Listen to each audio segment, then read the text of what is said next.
Welcome to episode 4 of AFC Fancast, guys. Please smash the like and subscribe button like Arsenal got smashed by Liverpool. I'm calling this episode How to Fix Arsenal. The Arsenal circus is aging like fine wine. It just gets better and better. Unless you're an actual fan of the club, in that case, things are just getting worse. Rather than improving the squad, Arsene Wenger improved the excuses and the confusion that he likes to create. We started off the transfer window with a large war chest, reportedly up to 150 million. But apparently that shrunk to absolutely nothing after we add up Lacazette's signing fee and his and Kolasinac's wages. But then, on deadline day, 92 million appeared out of thin air. But now we're hearing that Arsenal is saving up for future windows. The Arsenal PR machine is in full flow here to distract the fans from the abomination that took place over the last few months. So let's try our very best to look at the bright side. Finding positives in this window is similar to finding a needle in a haystack. Both of our signings, they've been good so far, and they were both needed. But saying we're screwed in the midfield would be an understatement. The other positive is that Ox is gone. Now you might be wondering, how is that a positive? Well, let me explain. After every match so far this season, I've been saying that Bellerin and Ox should not be on the pitch at the same time. Well, now the only time they'll be on the pitch at the same time is when Spain is thrashing England or Liverpool's thrashing Arsenal. This transfer window has left every Arsenal fan with one question in their mind. Do we have a way to recover from this? Forget the title challenge, man. Can we even go back to being a top 4 club? Now, one answer to that question is get Wenger out of this club. But I think as Arsenal fans, we have to acknowledge the fact that he's got the board's backing and he's not sackable. Not yet anyways. So that's why the first couple things that I'm going to talk about is assuming that Arsene Wenger is going to be around for a while. The first thing that needs to happen is we have to abandon the back three. Arsene Wenger and the players looked as comfortable in the system as a dog wearing shoes. Last season, after fans put a lot of pressure on Wenger, he finally tried something new and it worked for a while. But now, the players look like they have no idea what they're supposed to do, and our midfield is as exposed as the boobs of a girl in a gangbang. They're soft, they're exposed, and everyone's squeezing the heck out of them. And that's not it. Arsene Wenger has switched to a back 4 in every single match. I think that move needs to be made permanent for us to have any chance of turning this around. The next thing that we need to do is value the love for the shirt. We have quite a lot of players who don't want to be around, and Wenger has made the mistake of sticking with guys who are laughing at our demise.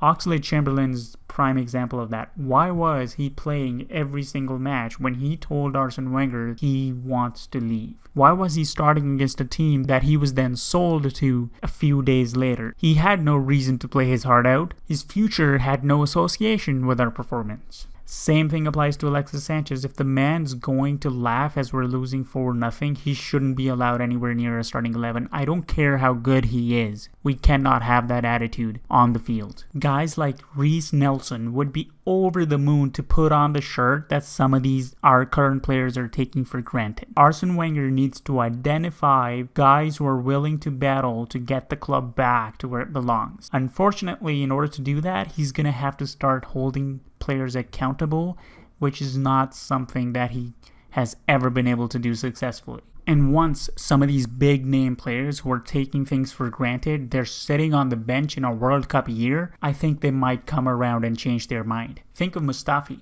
If he's acting up and he doesn't want to play, but he's sitting on the bench in a World Cup year, that's jeopardizing his selection in the German international team. Anyways, so these are the couple things that I think Arsene Wenger can do right now to hopefully turn things around. Now let's look at the other side of the coin. What if the club continues this free fall? What can we do in that situation? Now I know I started off by saying that Arsene Wenger is not sackable yet, but I truly believe that can change. It may seem like Wenger and Kroenke don't really care about our opinion. I think attention can make them listen to what fans have to say.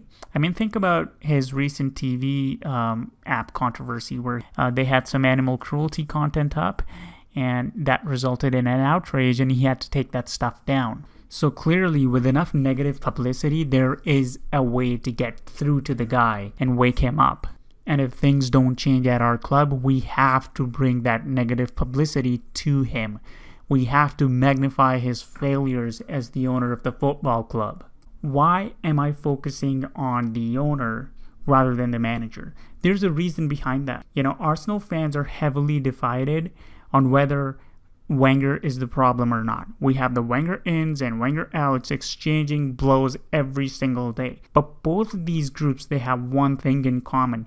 They hate Stan Kroenke. So I believe our entire fan base can unite and rally behind this single cause. Personally, I think Arsene Wenger is equally liable for the mess that we are in.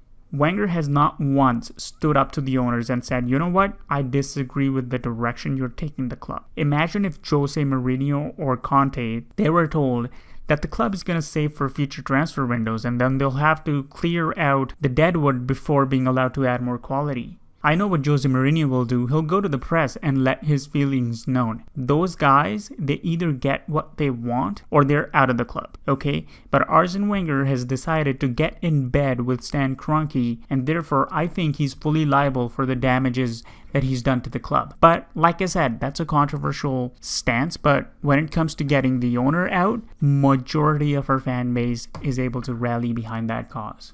There have been talks about boycotts and protests. Whichever side you are on, if you're an Arsenal fan, please recognize that we're just a couple of steps away from becoming history. Other mid-table clubs now, they have the money and they're willing to spend it.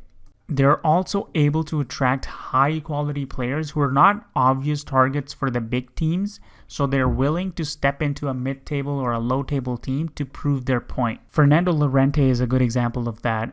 He was too good for Swansea City. We all knew that, but he was willing to make that move because he believed that he'd one day be able to get a move to a bigger team, and he did that. Think of guys like Shaqiri, Jesse Rodriguez, Renato Sanchez. All of these guys are willing.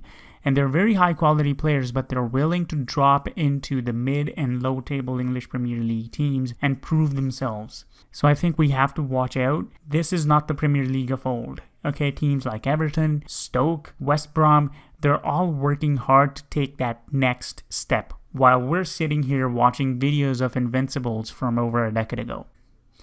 That's it for this video, guys. Let me know what your thoughts are on this topic. What can Arsenal do to fix things and get back to being a title contending team? Whether you agree with me or not, please drop a comment. Let's get the conversation going because as Arsenal fans, regardless of our opinions, we are in this together. But if you like the content, give it a thumbs up, share it, but most importantly, please subscribe. Make love to that subscribe button like Stan Kroenke is making love to our money.